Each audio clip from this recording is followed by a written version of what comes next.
اگلی بات گھر والوں کے بارے میں مومن کا رویہ کیا ہوتا ہے. یا ایھا الذین آمنوا، اے ایمان والو، ان من ازواجکم و اولادکم عدوا لکم فاحذروہم، بے شک تمہاری بیوی اور اولاد میں سے کچھ تمہارے دشمن ہیں، بس ان سے چوکنے رہنا. بہت سخت بات ہے لیکن بات صحیح ہے بالکل. کیا مطلب؟ کئی مرتبہ انسان اپنے گھر والوں کی دنیا بنانے کے چکر میں اپنی اور ان کی آخرت کو برباد کر لیتا ہے.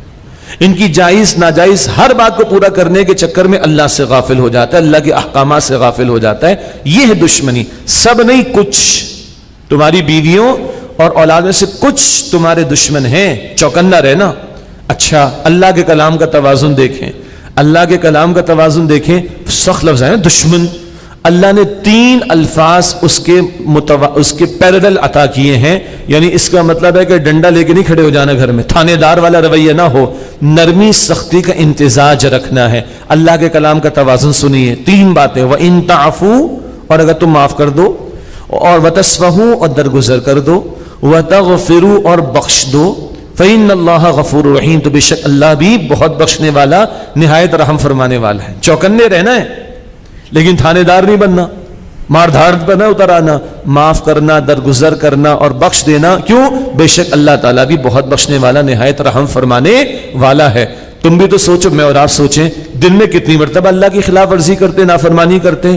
سانس کو روکتا ہے، آنکھ کو دیکھنے سے روکتا ہے، کان کو سننے سے روکتا ہے، زبان کو گنتے چلے جائیے کس قدر شان قریب ہے اس کی.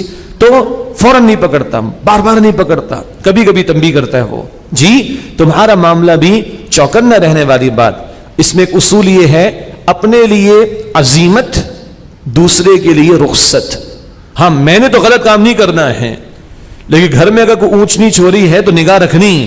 مگر ایک دن میں گھر والے شاہ ولی اللہ رحمۃ اللہ علیہ بن جائیں، حسن بصری رحمۃ اللہ علیہ بن جائیں، یہ تو نہیں ممکن نا. تو ان کی تربیت بھی ہوگی، نرمی سختی کا معاملہ بھی ہوگا، ایک امتزاج کے ساتھ لے کے چلنا ہے، متوازن انداز سے لے کے چلنا ہے. لیکن ان کے لیے رخصت ہے، ابھی چلاؤ، ساتھ لے کے چلو، تربیت کرو، دعوت دو. اور جی ہمارے گھر والے نہیں سنتے، تو بھائی سب کسی کے بھی نہیں سنتے.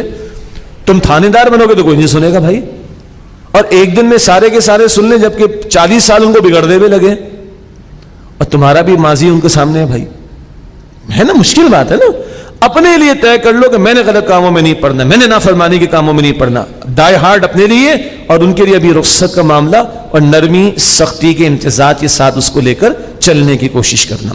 یہ اللہ کے کلام کا توازن، اور یہ مرد کے لیے حکم ہے. بیوی اولاد کے تعلق سے وہ سربراہ خاندان بنایا گیا. انما اموالکم و اولادکم فتنہ. اب گھر کے ساتھ ساتھ یہ جو 2 اہم ترین محبتیں دنیا کی، مال اولاد، مومن کا ان کے بارے میں رویہ کیا ہونا چاہیے؟ انما اموالکم و اولادکم فتنہ، بے شک تمہارے مال اور اولاد فتنہ ہیں، یعنی آزمائش کا ذریعہ. اللہ نے چیزیں عطا کی، مال اولاد اینڈ سو آن، امتحان ہے نا. یہی مال حلال پر کماؤ، جائز میں خرچ کرو، اللہ کی راہ میں خرچ کرو، صدقہ جاریہ، اجر و ثواب کا باعث. اسی اولاد کی جائز حاجات بھی پوری کرو، اجر ملے گا. حدیث میں حضور نے فرمایا علیہ السلام، پہلے بھی ذکر ہوا، جامع ترمذی کی روایت، وہ لقمہ جو تم ماں باپ کو کھلاتے ہو، وہ لقمہ جو بیوی اولاد کو کھلاتے ہو، وہ مال جو اس لیے کماتے ہو کسی کے سامنے ہاتھ نہ پھیلانا پڑے، اس سب کو صدقہ کہا، ثواب کا کام. ٹھیک، اولاد کی جائز حاجات بھی پوری کرو، کوئی حرج نہیں، اور ان کو اللہ کا بندہ بناؤ. بیٹی ہے تو اللہ کی بندی بناؤ، نیک بناؤ، تو یہ تمہاری سب سے بڑی انویسٹمنٹ ہو جائیں گی. لیکن اگر ان کی جائز ناجائز پورا کرنے کے چکر میں حرام میں پڑ گئے، اور ان کی دنیا بنانے کے چکر میں ان کی اپنی آخرت برباد کر لی، یہی فتنہ اس میں آدمی پڑ گیا اور ناکام ہو گیا. یہ ہے کہ بندہ مومن اس دنیا اور اس کے مال و اسباب کو اور اللہ کی نعمتوں کو لائبلٹی سمجھتا ہے، ایسٹ نہیں سمجھتا. کیوں؟ ثم لتسألن یومئذ عن النعیم، نعمتوں کے بارے میں سوال ہوگا. یہ کیا بیان ہو رہا ہے؟ ایمان دل میں ہو تو یہ ثمرات سامنے آتے ہیں. واللہ عنده اجر عظیم، اور اللہ تعالیٰ کے پاس اجر عظیم ہے.